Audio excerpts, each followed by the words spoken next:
into the way of the nations, and into any of the city of Samaritans enter you not, but go rather to the lost sheep of the house of Israel. Go to the exiled, apolumi, exiled sheep of the house of Israel. So the commission to the apostles, to the evangelists, is to seek out the dispersed tribe of Israel. That's what he's saying here, folks. And any modern evangelist who claims that they're following the footsteps of these 12 apostles and they reach out to non-Israelites are violating the terms of the commission. Verse 7, and as you go preach, saying, the kingdom of heaven is at hand. Did he say the gospel of personal salvation is at hand? No, he didn't. He said the kingdom of heaven is at hand. Heal the sick, cleanse the lepers, raise the dead, cast out devils. Freely you have received, freely give. In other words, they didn't earn this by following the law, which they followed imperfectly anyway. They were given it freely by Yahweh and forgiven. Verse 9, provide neither gold nor silver nor brass in your purses, nor a scrip for your journey, neither 2 coats, neither shoes, nor yet staves, but for the workman is worthy of his meat, that is his hire, his reward.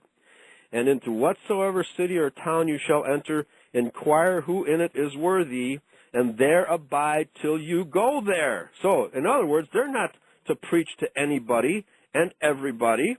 They're instructed to look for whoever is worthy. Okay? Verse 12, and when you come into a house, salute it, and if the house be worthy, let your peace come upon it, but if it be not worthy, let your peace return to you. Okay? So in other words, you don't even declare peace to your enemies, folks. You don't declare peace to your enemies. They only mean to do you harm anyway. Why bless your enemies when they mean to do you harm? We're not even to try to convert those people, as Jesus plainly says at Matthew 13:15, verse 14 here now. And whosoever shall not receive you, nor hear your words, when you depart out of that house or city, shake off the dust of your feet. Verily I say to you, it shall be more tolerable for the land of Sodom and Gomorrah in the day of judgment than for that city. All right? That's how seriously he takes this commission, folks. So those people who are not willing to listen to what we have to say, because we are the true descendants of these evangelists, okay, not the Baal priests, if they're not willing to hear what we have to say, then their judgment on the judgment day will be worse than that of Sodom and Gomorrah. Verse 16, behold, I send you forth as sheep in the midst of wolves. Wolves in sheep's clothing, folks. Be you therefore wise as serpents and harmless as doves. So in other words, we have to be careful. Not in the translation here of harmless should really be guileless or innocent, having no guile in your spirit, so that you have no sense of vengeance. You're just trying to instruct, and you're not out to put people down or to deceive them as the Baal churches do. You're simply here to tell the truth without apology. Okay, so now let's get into the Mark version of the story of the woman. Okay, and here we have Mark chapter 7, verses 24 through 30. Hold on, I need to take a quick sip. Okay, Mark 7, verses 24 through 30. Here we go. And from there he arose and went into the borders of Tyre and Sidon, and entered into a house, and would have no man know it, but he could not be hidden. So he tried to enter this house secretly, but he couldn't do it because he's always being followed by mobs of people. Verse 25, for a certain woman whose young daughter had an unclean spirit heard of him and came and fell at his feet. So here it's telling us, if this is the same woman as in the account from Matthew, and it really seems to me that it is, we're just being given more details here, because the daughter had an unclean spirit, and that's what the same account in Matthew tells us, heard of him and came and fell at his feet. Now it gives us a little bit more information. It says here, the woman was a Greek, a Syrophoenician by nation, and she besought him that he would cast forth the devil out of her daughter. Now, if she was indeed a full-blooded Greek and not a miscegenated Greek, that means that she would in fact be an Israelite, because the Greeks were founded by the Israelites of the tribe of Judah through Phares and Zerah, and the son called Darda, okay? And the nation of Greece was actually founded by Judahites. Pastor, Yes. the only problem I have with that is the woman in Matthew was on the road. Okay. She was a Canaanite. Right. Okay. The United States had. Okay. Okay, even though the circumstances appear to be the same. The woman here, he's not on the road, he's in a house. Okay. And she's not a Canaanite, she is a Syrophoenician. Okay, I'll buy that. I'll buy that. Sin. So this tells me that these are two different women, same circumstances. In other words, Okay, similar circumstances, yes. Okay. a mental illness will be a demonic spirit also. Mm-hmm. So, and that's a sickness. We recognize as that, and this is what's being asked for by both of these women. Mm-hmm. Okay. All right, so your interpretation is that they're two different women, and I premised the show by saying we're either going to be deciding whether there's two women or three women, okay? And so you're opting for the three women scenario. Well, the reason I do that is because of the circumstances. One okay. Yeah, no, I can see that, yeah. And she's called a Canaanite, and she's in Tyre. This one here is of Greek descent, it says.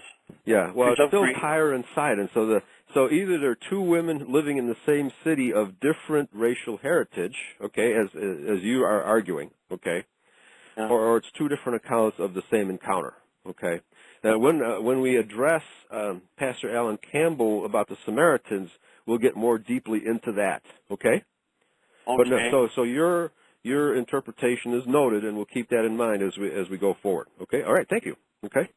And she besought him that he would cast forth the devil out of her daughter. But Jesus said to her, and I acknowledge there's a big difference in the Matthew account. Jesus refused to acknowledge her presence, and he called her a dog, okay? It doesn't say that, but it does. Let's go through here. Verse 27, but Jesus said to her, let the children first be filled, for it is not meet, it is not fitting to take the children's bread and to cast it to the dogs. So this verse implies to me that we are talking about the same woman, because he's calling her a dog too. Okay, verse 28, and she answered and said to him, yes, Lord, yet the dogs under the table eat of the children's crumbs. And again, children is a collective noun meaning many people, and that's apostrophe. So the children, she's acknowledging that the covenants and the promises and the inheritance pertain only to the children of Israel. She's acknowledging that, verse 29. And he said to her, for this saying go your way. The devil is gone out of your daughter.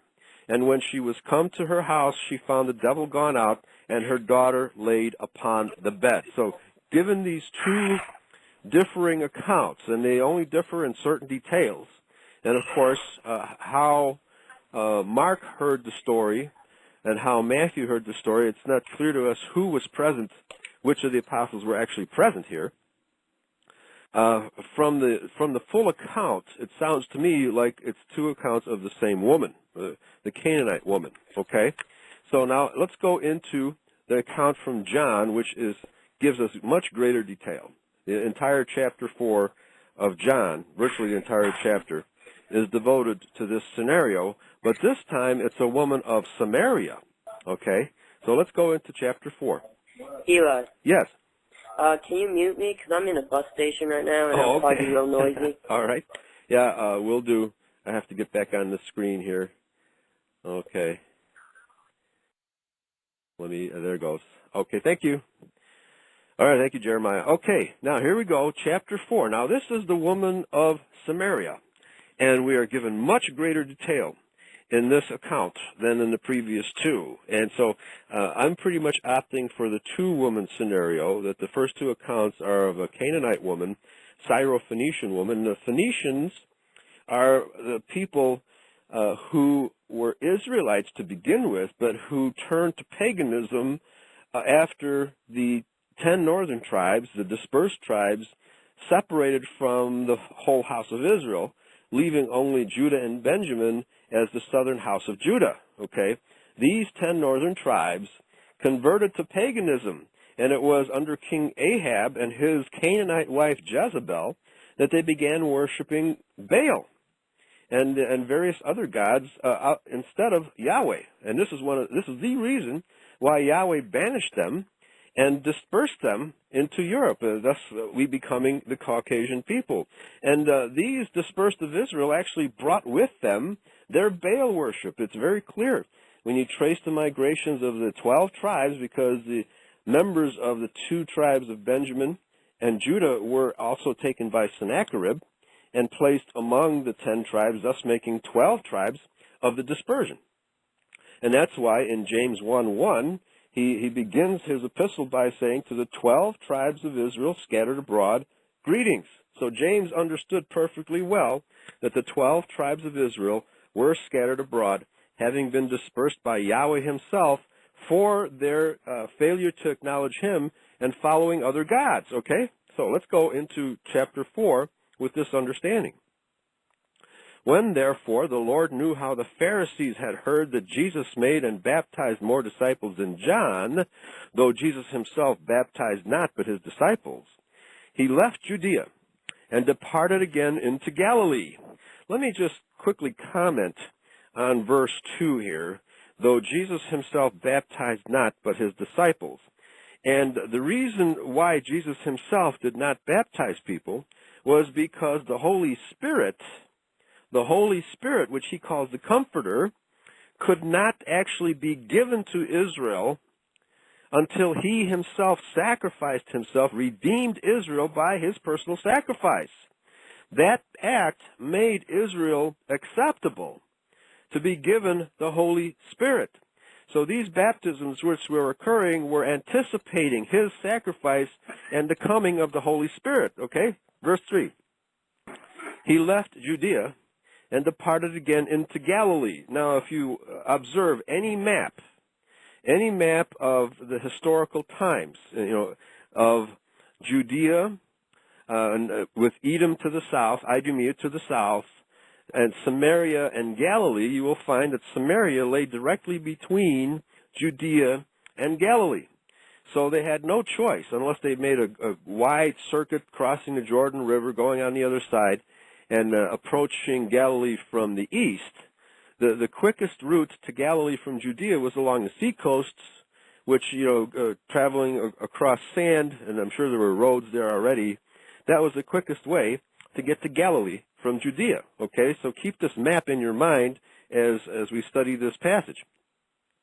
And he must needs go through Samaria. Okay, he had no choice, but he had to go through Samaria. Then comes he to a city of Samaria, which is called Sychar. Now this is a detail which is not given to us in the first 2 accounts, near to the parcel of ground that Jacob gave to his son Joseph. So clearly Israelite heritage being talked about here. Now Jacob's well was there. Now this conversation between Jesus Christ and the Samaritan woman takes place at Jacob's well. Jesus, therefore, being wearied with his journey, sat thus on the well, and it was about the 6th hour. There comes a woman of Samaria to draw water. Jesus says to her, now Jesus addresses her first, okay? Give me to drink. He's asking her for a drink of water. For his disciples were gone away to the city to buy meat. So the disciples who had accompanied Jesus to the well had gone away to get food because they were hungry, okay? And so he was sitting there alone on the well, and this Samaritan woman approached him. Then says the woman of Samaria to him, how is it that you, being a Judean, cross out that word Jew, folks. That should be Judean. In the New Testament, when you see the word Jew, it is almost always translated from the Greek Judeos, which means Judean, which means it can mean either a citizen of Judea or a resident of Judea. And we know that the true Judeans were the Judahites of the house of Judah, and the false Judeans were the Edomites from Edom, who had usurped the kingdom of Judah under King Herod. Okay? So there's two different kinds of Judeans that we have to keep in mind. And so she's, of course, recognizing him as a true Judahite of Judea. So let me start verse 9 again. Then says the woman of Samaria to him, how is it that you,